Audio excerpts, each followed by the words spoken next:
Hello there. Don't have a good day. Have a great day. Talk to me, Goose. I'm gonna steal the Declaration of Independence. Why so serious? World! I could do this all day. Are you watching closely?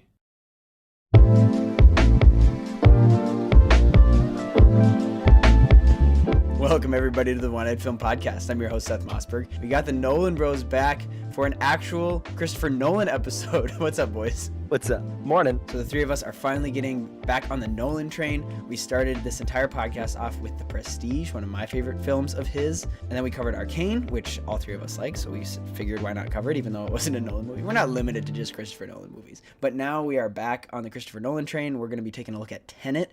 I want to say another one of my favorite movies, but I mean, it's almost any movie he makes is on my top 10 or so. They're all really good. And this one specifically, I want to put a spoiler warning ahead of. We don't usually put spoiler warnings at the beginning of our episodes just because we assume that you've probably seen it if you're listening to this episode. But for certain episodes, we want to put a spoiler warning because the movie we're covering is specifically one that would be better viewed for the first time just watching it rather than through our eyes as you kind of piece together, like, how does this movie make sense as we're telling you about it. You can do that if you so choose, but I would highly encourage you to go watch this movie before listening to this podcast. Also, if you have not listened to our episode 0 yet and you're new to the podcast, welcome. I thank you so much for listening, but I would encourage you that if you haven't listened to episode 0 yet, go back and listen to that. I explain where I'm coming from as I watch movies and some theology on movies. I haven't really pushed that a lot recently, so if you're new and you haven't listened to that, go listen to that, watch Tenet, and then come back here, and then we'll keep talking about Tenet here. But Nolan Bros, what do you think of Tenet? Josh, I showed you Tenet about a year ago, and Will just watched it last night. And so we are, again, coming at it from different perspectives. I want to hear what you guys think of it. Well, I just want to say thank you, Seth, for giving me a mind boggle for probably about a week. I showed my parents the movie afterwards,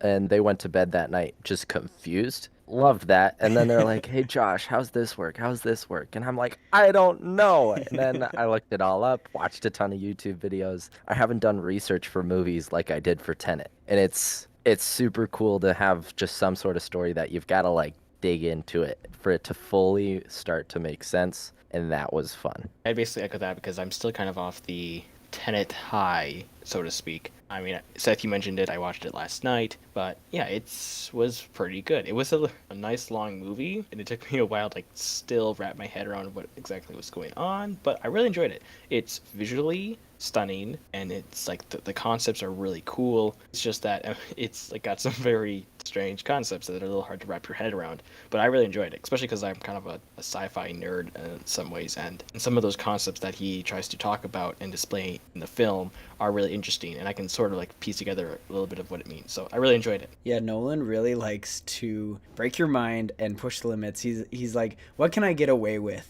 in this next movie of mine? And obviously Oppenheimer is coming out this summer, where he actually dropped an atomic bomb for the film.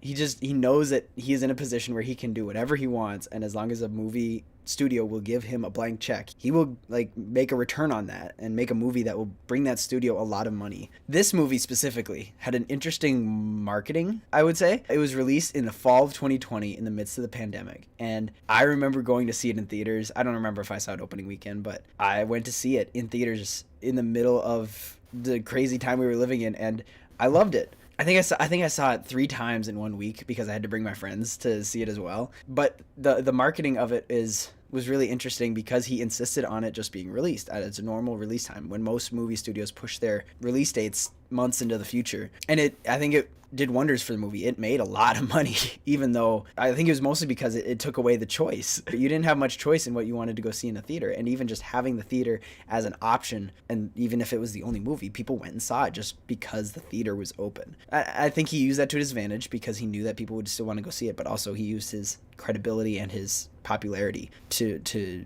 bring people into the movie as well. And something interesting that if you've watched it, you understand what I'm talking about. The movie itself is a temporal pincer movement. And that's the beauty of Nolan's films. They're very meta in how they relate to like our world and how we're watching them.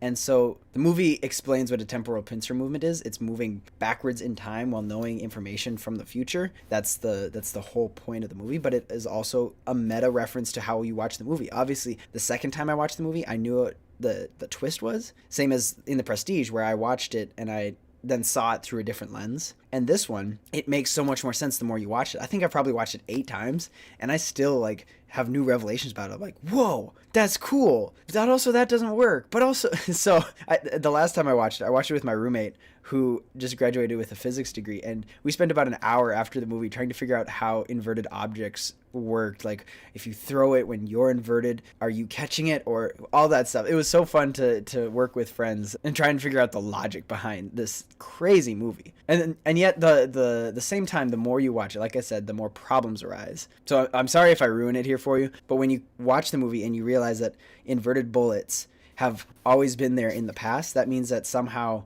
the bullets were there for eternity past, or whenever that rock was created or that cement was poured or whatever. It doesn't work. And the point of this movie is not to make a movie that makes sense. Does that even need to be said?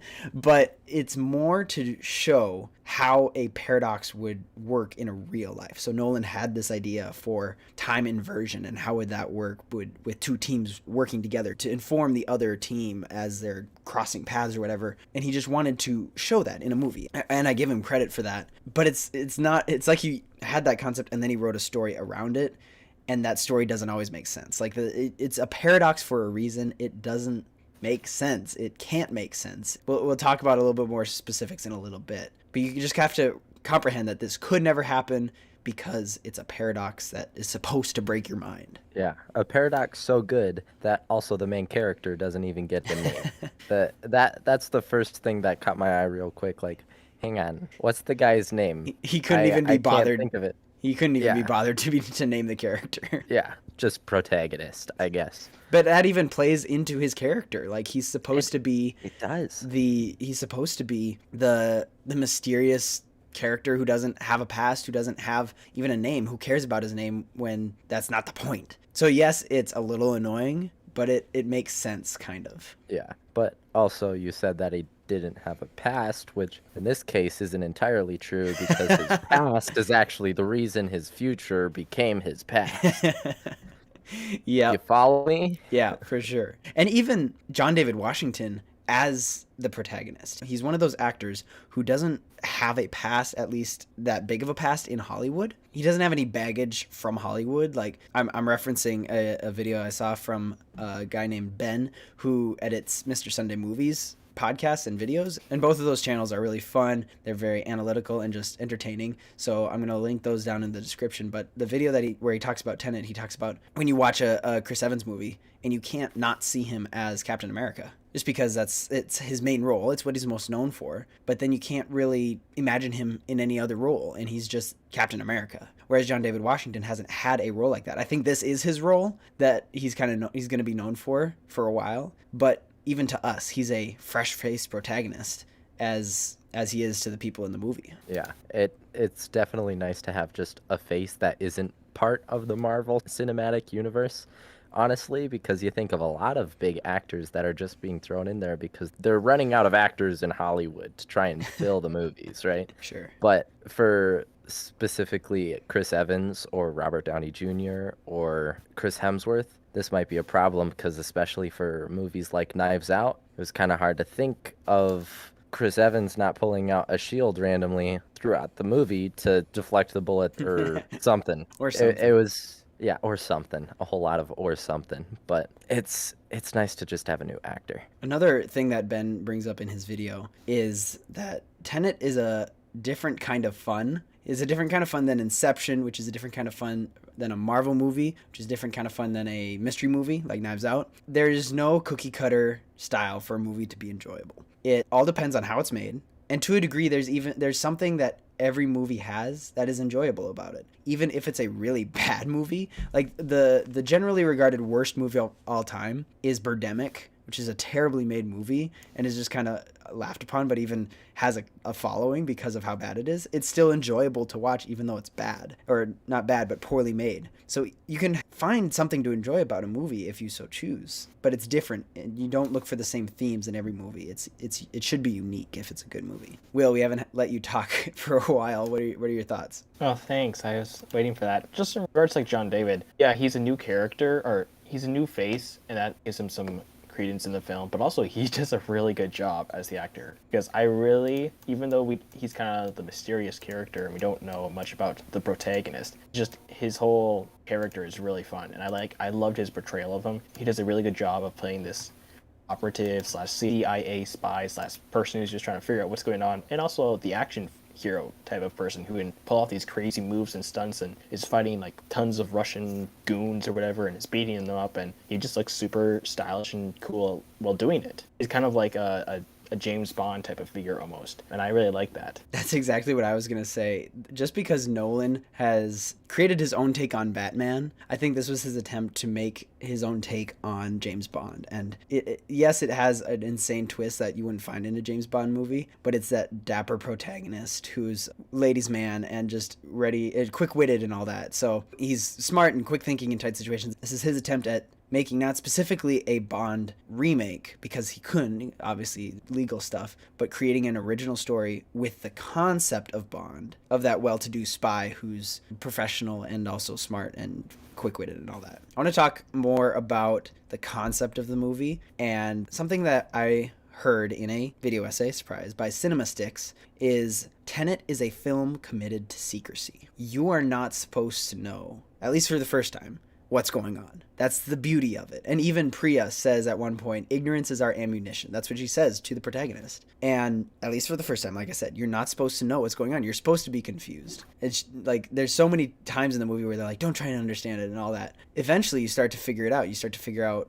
how this is supposed to work. And eventually they use that to their advantage, especially when the protagonist eventually creates the organization of Tenet, and this whole loop of time inversion and everything where he creates Tenet in the future, but Neil has been working for Tenet for all these years. For example, when Neil first meets the protagonist, it is actually his last time meeting the protagonist, and he is supposed to keep the protagonist in the dark because he knows that if he lets on too much, one, the protagonist is going to be suspicious of him, but also he's going to break the disguise of not everything is supposed to be known right now. You will figure it out eventually because you will go on to found Tenet, but I can't tell you that right now. Right now, I'm just your informant. So this film is built around secrecy and needs to not tell you everything, even though you want to know. Does that make sense? Yeah, it's definitely a movie of half-truths and not knowing the truth in general, which makes it even more compelling because, as the audience, we're kind of going along the ride with the protagonist because, like, he's still kind of figuring out, okay, there's an organization of Tenet. Well, what's that mean? Okay, there's these bullets that go backwards in time. Okay, there's this Russian oligarch who's trying to do something bad. Okay, and it just keeps on going and going and going. And so we follow him, and his journey is kind of our own because we have like no idea what's going on. We just know weird time wibbly wobbly stuff and evil bad guys doing something. And there's this lady, and she's got a painting, and we're in an airplane now. What's going on? And so it really matches up really well. I really like that because it's built on mystery, and that really makes it even more compelling. One of the things that I also think is just super fun is just how much fun it is to watch it again. And I found that when I was watching it for the second time, a few days later after you had showed it to me, Seth, is when I was watching it with my parents, I wasn't watching the screen. I was watching their faces just to try and see that thing click, like, oh my goodness, they're in the background right there in the airplane scene. They're here. They're actually going backwards. That person's here.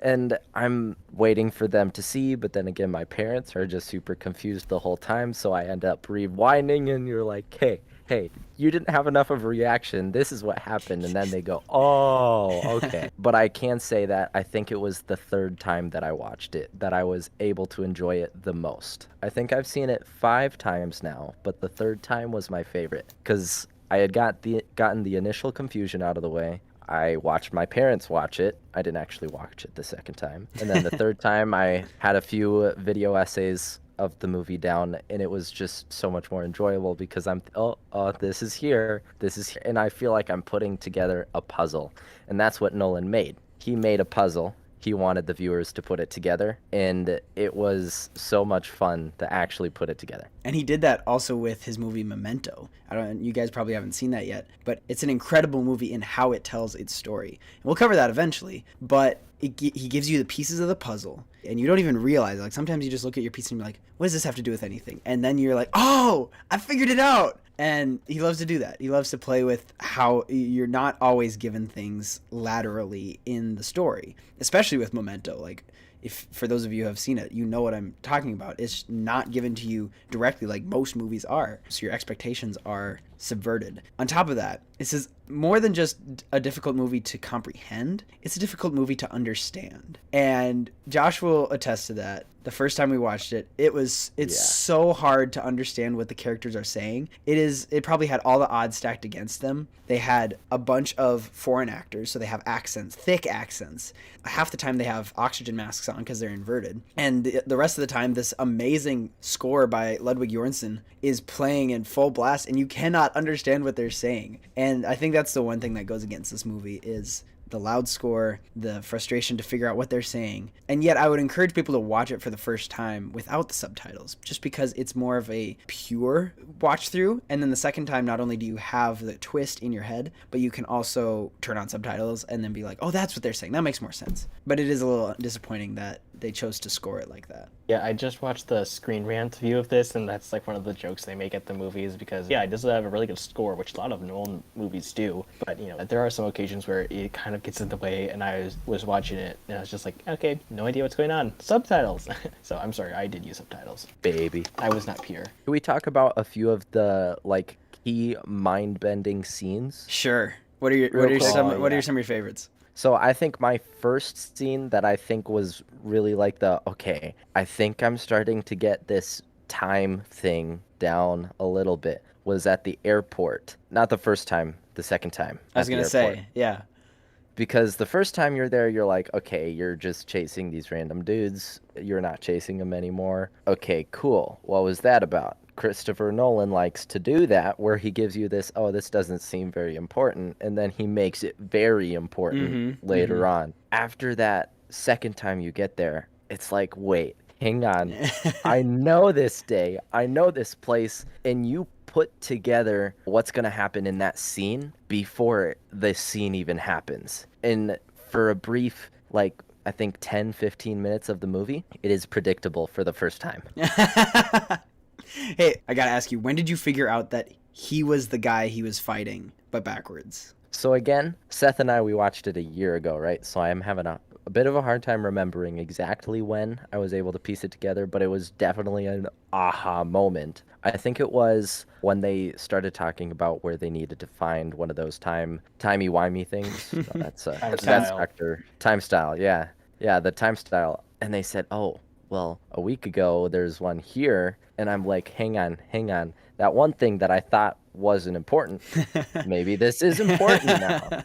Yeah. And I'm kind of proud of when I was able to put it together, because the next 15 minutes, I was like, all right, I know what's going on. And then I didn't know it was going on like 2 minutes after that scene was done. Yeah. For me, I'm embarrassed to say that it took me until he like blew under the garage door, and that's when I realized. That was like, I'm a little embarrassed just because I didn't see it coming, but it's still cool to in that moment be like, whoa, that's where we're going with this? Will, when did you realize that? Pretty much when he said that we're going back, and okay, so I'm the stupid one so like, who didn't get it right away. Said, like, you know, we're gonna go. Where are we gonna go? And they said like the airplane or whatever. I was like, okay, so it didn't surprise me too much when he did it. Like when I watched the film, I was like, Nolan, what are you playing here? So yeah, I was still surprised a lot so far as it, but it did.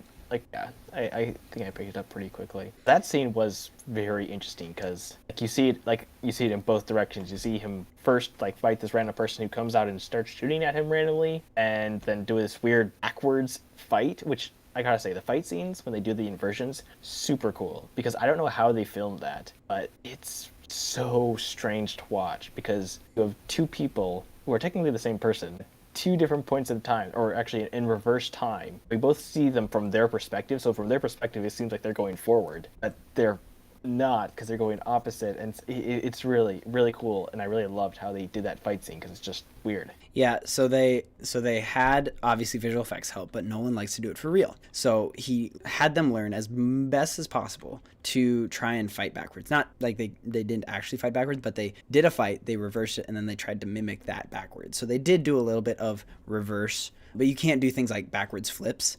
So they did their best practically, and then cleaned it up with visual effects. But also, I find it interesting that we watched the entire fight scene punch for punch again, but backwards. We don't like, oh, this is the scene, and then we skip, because you could do that to say, oh, this is a fight scene, and then we skip some time so you don't have to watch it again. No, we watch it again to see like this inverted protagonist, how he fought. And there's enough extreme poses in their fights for you to remember certain moves. So they have where he jumps off the wall and like body slams the forward protagonist, and then the time when he was like wiggling weird on the ground to try and get the gun. So that's what I mean by like there's extreme poses that click in your mind, like I've seen that before, even though I've only seen it once, I've seen it before. And so you're going backwards. And yet when we're with the inverted protagonist, we're following him rather than following time. This is a whole way. Like if you want to follow a person, that is probably the easiest way.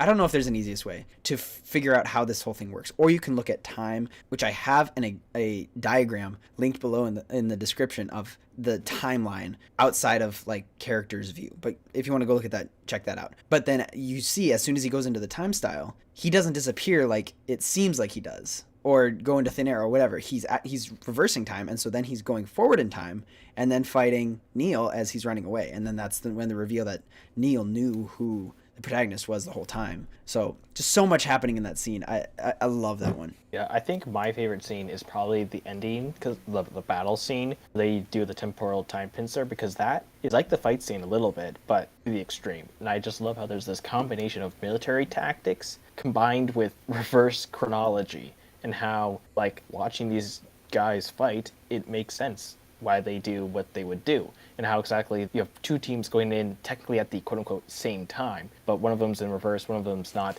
and they're both kind of feeding back off each other and helping each other out. And just that whole fight scene of like, a bridge that is being exploded from one person's perspective, but another bridge that's collapsing from another person's perspective at the same time, it gets so weird, but I really love that, just the visual effects and how they did that entire battle scene. It was crazy. It was a tower, by the way. But yeah, that was the moment that I literally was mind blown when the tower exploded both at the top and the bottom. That is still like, even now knowing how visual effects works, that's very difficult to simulate. How do you simulate half of a building blowing up first and then the other half and then reacting with each other? It's a whole thing. But on that note, to understand this movie, this is what really helped me. To understand this movie, you need to understand that there's no such thing in this universe as free will. And not this universe, their universe, as free will. The universe that Tenet takes place in, every character has to do what they've been programmed or scripted to do for all of time. They cannot choose something different.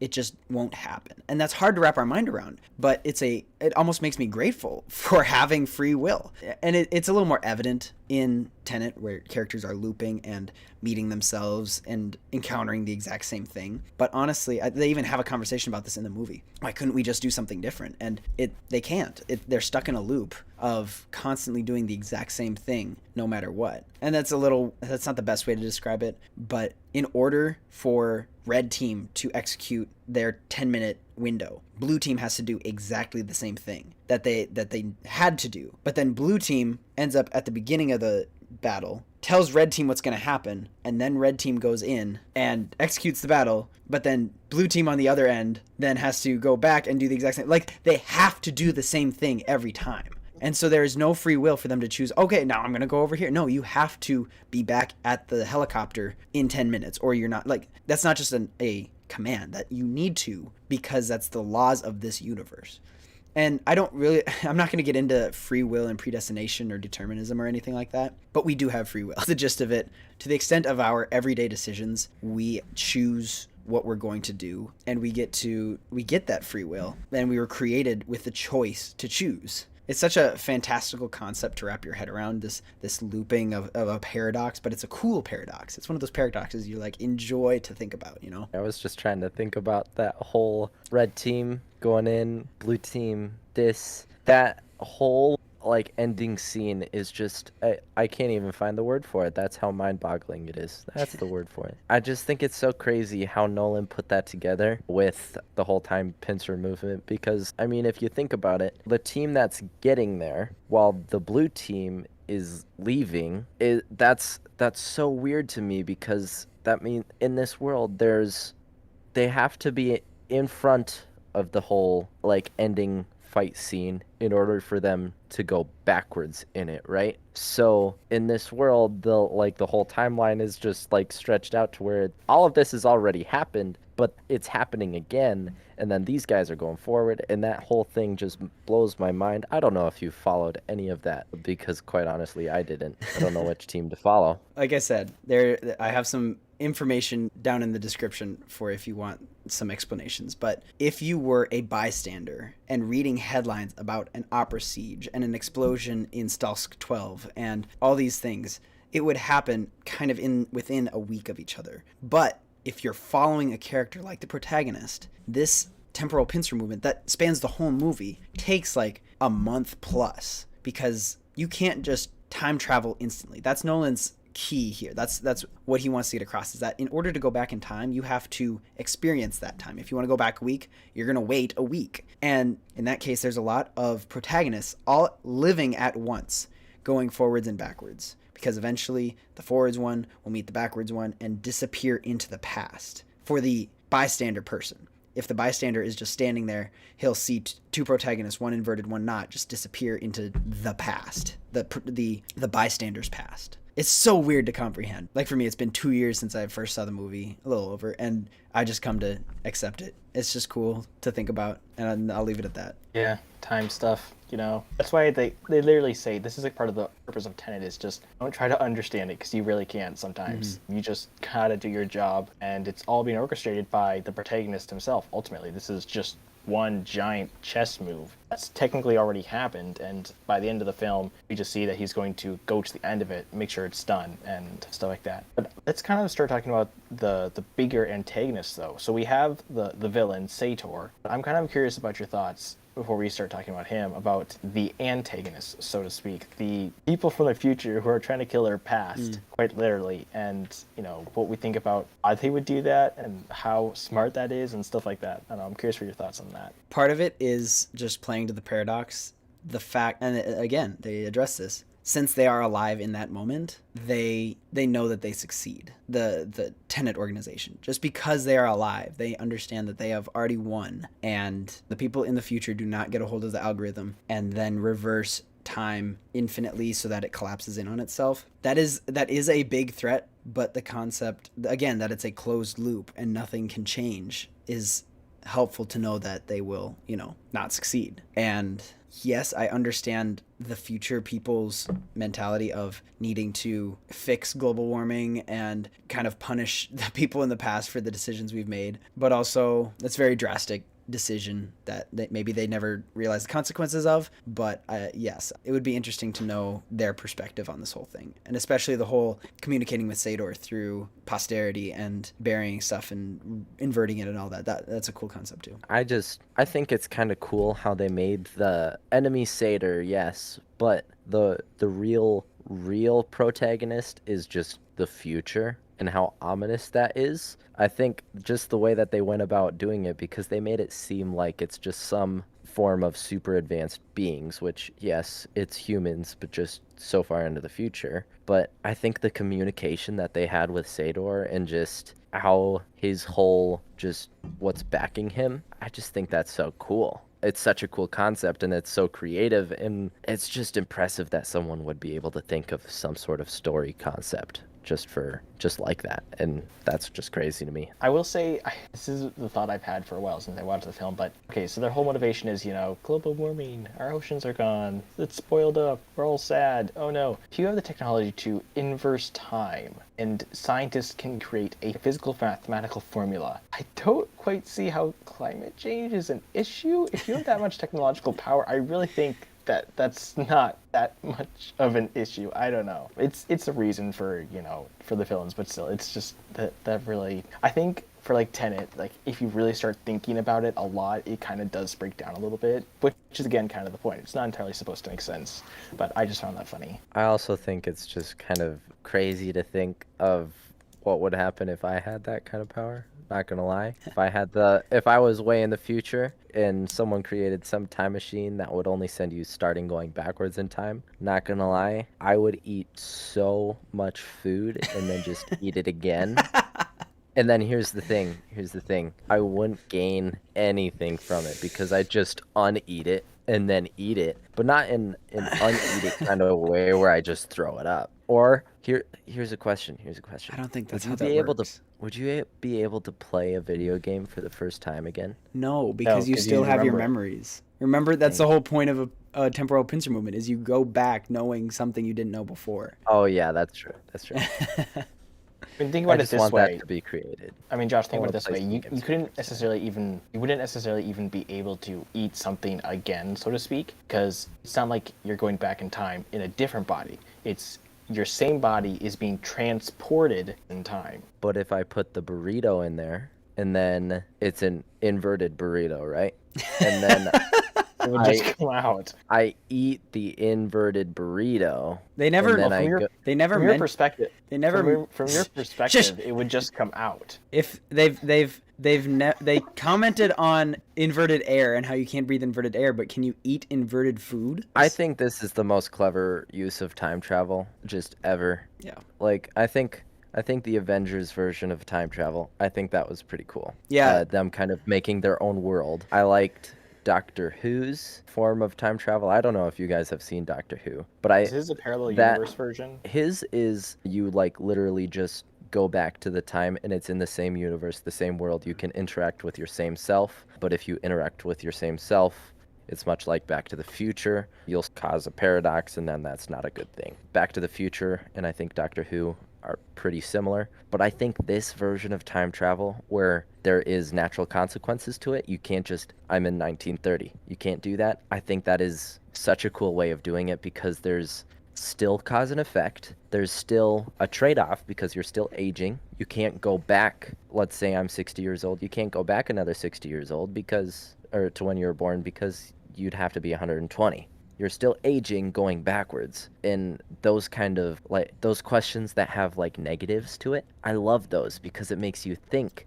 And Nolan loves to do that. Yeah. Because I think that's the kind of the genius of this film is it's time travel because you're always traveling through time. Just your direction is different. And that's kind of what sets it apart from other type of time travel movies. You're always going forward through time. It's just in what direction you're going forward. I agree. You nailed it on the head, but there's a lot of different approaches to time travel.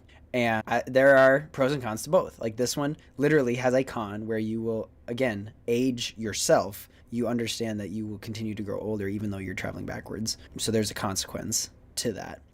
Josh, I also like the Infinity War Endgame time travel explanation too, where branch timelines are created, and that plays into the Marvel story, especially now with the multiverse saga. But then there's also the time travels where you can interact with yourself and change the past, or just interact with yourself and nothing happens. Like there's those stories as well. But it's crazy to see Tenet take another different approach. Like before Endgame and before Tenet, those concepts really hadn't been touched of a multiverse or a branch timeline or time inversion. They just hadn't been touched, and I appreciate that Nolan did this. I think one thing I would like to mention again, and I think we mentioned this as well with our Prestige episode, and I'm sure it's going to be the case for the rest of Nolan's movies as we go through them, but this movie is rewatchable, very rewatchable. And I think that's really one of the great strengths of Nolan is that his movies are so good in regards to storytelling and visuals, but really in concepts and what they make you think about, that you're like, what about this? What about this? Did I miss this?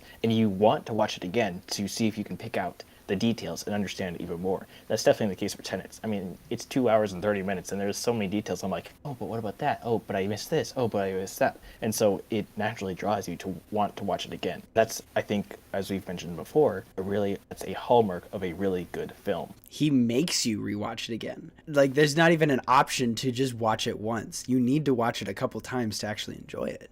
And like Josh said, the third time was his favorite. I think the third time is probably averages out to everyone's favorite. The first time you're consuming it normally. The second time you're starting to put pieces together. And then the third time, after you've figured everything out, you can actually enjoy it and be wowed yet again at this incredible movie. And like we said before, if a movie is able to be rewatched and enjoyed just as much as the first time, it's a good movie. But this movie, like I said, you need to rewatch it to actually enjoy it. Yeah, I definitely think that there's also a sense of pride in watching it and understanding it, because you watch it the first time and you're like, this just doesn't make sense. And once you start to piece it out, you're like, oh my goodness, I figured this out. For the second time I watched it, a lot more stuff made sense. Not because I watched any videos, but because the first time I watched through it, I thought about it that night, and I'm like, wait, did this and this, and then this goes here, this goes there. And then the second time I watched it with my parents, it was much more enjoyable because I had pieced it together. And then I got some help from some video essays a little bit later. And the third time I watched it, again, was my favorite, I think. But just for some reason, it reminded me of Shakespeare. You know how difficult it is to read Shakespeare. You're not going to fully understand it at first, but then you keep reading, you start getting used to the language and the way that the authors are trying to tell the story. You get used to that. And there's almost just a sense of pride in being able to understand it because of how complex it is. It's mind candy. Very true. One last comment about the protagonist. Something that Ben from Canada, the YouTuber with the video essay that I linked below, he talks about how he says it, John David Washington is black, and that's it. He's not black because he's a native African. He's not black because he's there to push white supremacy and the political agenda. He's just an actor who happens to be black. And even me bringing up this point is counterintuitive because I shouldn't care. And I don't care. It's cool to just have an actor get a role because he's good at it. In this world where so often somebody gets a role because they are a certain race or certain gender or have a certain narrative, they gave John David Washington this role because he was adequate and played the role, and the character didn't need that. I remember in film class, they said that when making a audition sheet, and your character descriptions should never include race or gender unless it's part of the story. And I would want to see that in a real movie, like if they actually said, hey, we need this type of person for this character because we need to push this agenda. They don't use that terminology, but they look for specific actors who can do that. Whereas a good movie where that isn't the pivotal role, or at least plays into the plot a little bit, it's just, they're just actors. They can contribute to the story. And a lot of times, at least for gender, you do need specifics because gender is very specific for the roles and how you write a character. But even for race, like if you're making a movie about the Civil War and you need a certain person to be an African American to play that character, then you're going to put that on your sheet, on your cast list of auditions. So, because you need that role to be filled. And we're going to talk about this in greater depth next week's episode. Usually I save the next week on the One Eyed Film Podcast. I save that for Discord, but you guys get an exclusive sneak peek right now where we're going to be talking about forced diversity and how that's just not working out for Hollywood. So expect more on that in next week's episode. Stay tuned for that coming out next Friday. But also on that note, join our Discord so that you can get next week's episode every single week and prepare for it if you so choose. We also have Instagram where we post updates on when things go live, and also keep it fun over there with some memes and some reels every once in a while. Also short form content, which you can also find on TikTok and YouTube, where you can subscribe and get the same episodes that you get on Spotify, only in video form, if that's what you want. A hi to all our YouTube viewers. Thank you so much for watching on that platform. Continue to share this with your friends. We're ever growing, and we love to see the numbers go up. So we thank you all for that so much. Give us a high rating, thumbs up, 5 stars, whatever the platform has. And we hope you have a great day. We love you all. Peace out. Peace out, brethren. See you later. Alligator.